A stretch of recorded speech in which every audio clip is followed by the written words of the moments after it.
Welcome to Woke House. So I just want to talk about suicide. I've been in, unfortunately, situations where I have encountered people that were truly suicidal. One one man in particular did commit suicide, and I was one of the last people he spoke to. And I don't feel responsible for it because I did the best I could in the moment. And that was his decision to do that, and there might have not been anything that I could have possibly said to prevent his suicide. But the main thing is he was suffering, a lot of suffering, and the Buddha's whole message is about eliminating that suffering, to take out that arrow of suffering and see reality the way it is. You can see nirvana or you can see samsara. You can be suffering with delusion, affliction, self-centeredness, envy. You can truly believe in this I that thinks that the world is doing all these things to this I, this eternal entity that is very substantial and concrete, that is being persecuted or attacked or abandoned by the universe. Or you can see that that's all illusion. It's all an illusion. It's all a matter of perspective. I mean, my body under a microscope looks totally different than the way it looks here and now. My body through an x-ray machine looks a lot different than it does now. Which one of them is reality? Those are three different perspectives of the same body. A biochemist or a scientist that, or even a physicist, well, all three of those will describe this body in different ways.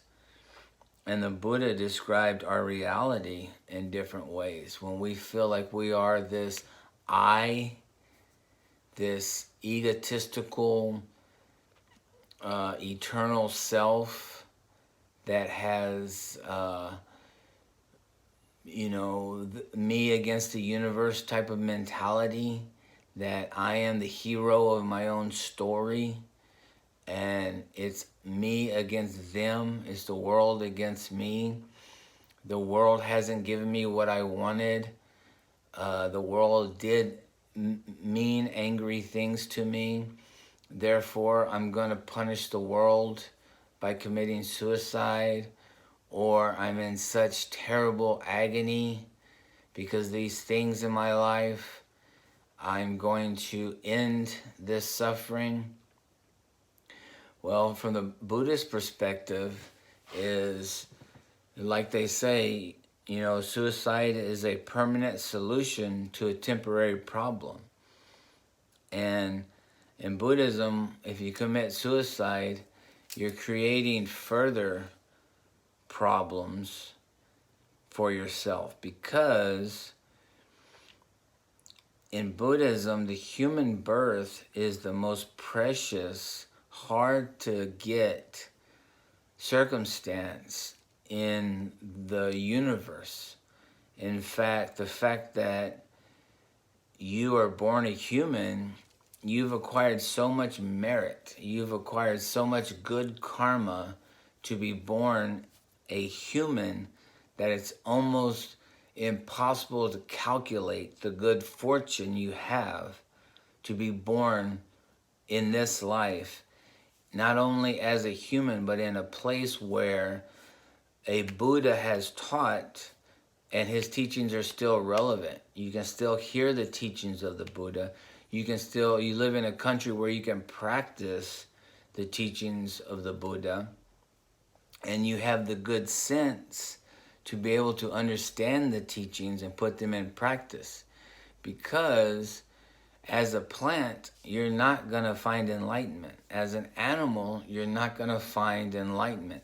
As a long-lived God, you may live in the God realms for billions of years, but you're going to eventually die and fall back down into the lower realms. You're not going to find enlightenment up there. In the hell realms, you definitely aren't going to find enlightenment.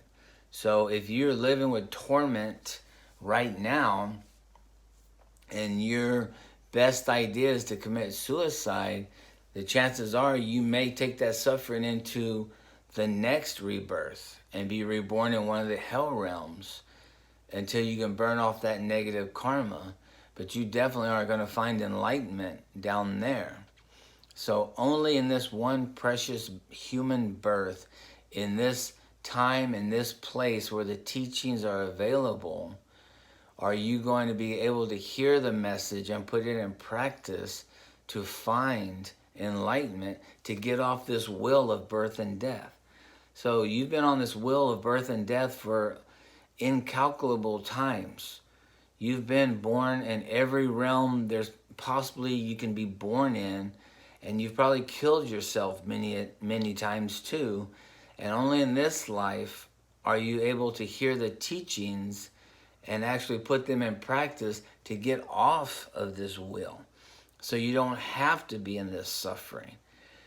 The Buddhist scriptures say that the likelihood of being born a human is like a turtle that stays underwater for 100 years. And once every 100 years, that turtle rises to the surface of the ocean. And when he rises and breaks the surface and comes up, he finds himself inside of an inner tube. They say a yoke, like a yoke that you put on a donkey or an ox or something like that. I'll say an inner tube because that's more during our time. If somebody throws out a life preserver and you lose that life preserver out there in the ocean, and it's being thrown to and fro, and it floats all the way to this continent and floats over here, and then it's hit by a ship and it floats over there, and then it goes into a cold region, and then it flows all the way across to a warm region. But every time, every 100 years, that turtle submerges from the water, he finds himself coming up inside the circle of that life preserver. Every time. The chances of that happening is statistically impossible to calculate, that turtle every 100 years would come up and find itself inside of that inner tube or that life preserver. That's what Buddha says. That's the chances of us being born as humans. Just like that turtle, it's almost impossible for him to keep coming up inside of that inner tube. It's almost impossible for us to. It's like Willy Wonka and the golden ticket. Like, out of all the people in the whole world, this little kid got the golden ticket, And I know there was like 5 or 6 of them or whatever, but there was only so many golden tickets. Well, out of the plants, out of the animals, out of the hell realms, out of the God realms, out of all the realms that you could be right now, you're in the human realm. You have an opportunity to change that suffering. Use that suffering as momentum to push you towards enlightenment, to take refuge in the Buddha, to take refuge in the teachings, to take refuge in a Sangha. Go to a place where people are practicing the Dharma. Go around positive people that are trying to seek enlightenment, that are trying to evolve spiritually. Hang around those type of people. Join an organization. Join a meditation center. Join something where people are doing positive things, and use that suffering to compel you towards getting off of this cycle of birth and death. And then you won't have to worry about committing suicide in your next life, because you will have evolved into, hopefully, a Buddha to come back and help others. We'll discuss this more in the next video. Peace.